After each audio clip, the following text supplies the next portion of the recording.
మెదక్ జిల్లా మాసాయిపేట మండలం పోతిన్పల్లి చౌరస్తా వద్ద అర్ధరాత్రి పోలీసులు వాహన తనిఖీలు చేపట్టారు. పెద్దశివనూరు గ్రామ శివారులోని ఓ గెస్ట్ హౌస్ నుంచి బయటకు వచ్చిన కారును తనిఖీ చేయగా అందులో 88,43,000 రూపాయలను పోలీసులు స్వాధీనం చేసుకున్నారు. వివిధ గ్రామాలలో బూత్ వైపుగా పంపిణీకి సిద్ధం చేసిన 27 ప్యాకెట్లలో మొత్తం 88,43,000 రూపాయలను స్వాధీనం చేసుకున్నట్టు రామాయంపేట సిఐ వెంకటేష్ తెలిపారు. ఇద్దరు వ్యక్తులను అదుపులోకి తీసుకుని 2 కార్లను స్వాధీనం చేసుకున్నట్లు వారు తెలిపారు. అయితే బీఆర్ఎస్ పార్టీకి చెందిన చేగుంట పట్టణానికి చెందిన అన్నం రవి, పులబైన రవి అనే ఇద్దరు వ్యక్తులను అదుపులోకి తీసుకుని విచారణ చేపట్టారు. బీఆర్ఎస్ ఎంపీ అభ్యర్థి వెంకటరామరెడ్డికి చెందిన డబ్బుగా అనుమానిస్తున్నారు.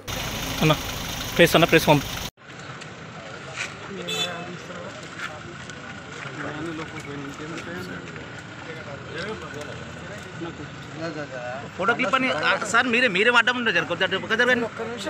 ఏంటి సార్? నాకు సార్ 1-2 అవర్స్ అవుతుంది సార్. ఇప్పటి వరకు ఆఫీస్ డబ్బులు చెప్తున్నారు సార్.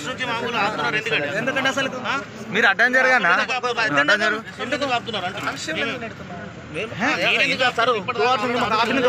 సార్ ఇంతవరకు మీరే వాళ్ళే ఫోన్లు ఎందుకున్నారు సార్?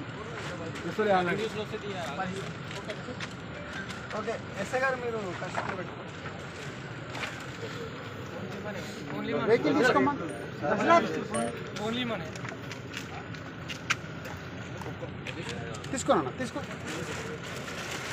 జాగ్రత్త, దారిలో పడిపోగలరు. సార్ ఒక్క సెకండ్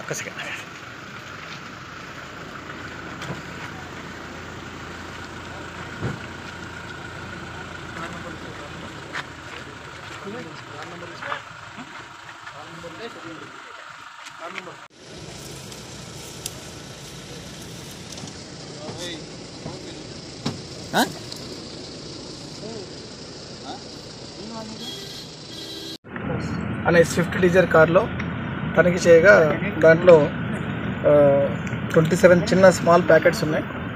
అవన్నీ పంచుల సమక్షంలో పంచనామా నిర్వహించగా 88,43,000 ఉంది.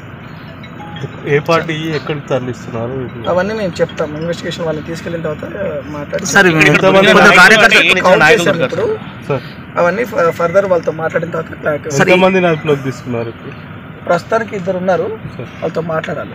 ఇంకా కొన్ని వెహికల్స్ కూడా పోయినాయని చెప్పేసి మేము 2 వెహికల్స్ మా దగ్గర ప్రస్తుతం కస్టడీలో ఉన్నాయి. 2 పర్సన్స్ ఉన్నారు, వాళ్ళతో మాట్లాడాలి. ఫర్దర్ ఇన్వెస్టిగేషన్ నడుస్తుంది. ఒక వెహికల్ దొరికిన డబ్బులా రెండిట్లో? ఒకటే వెహికల్ దొరికింది, ఇంకో 2 వెహికల్ ఏం లేదు. మరిన్ని అప్డేట్స్ కోసం మా ఛానల్ ని సబ్స్క్రైబ్ చేయండి.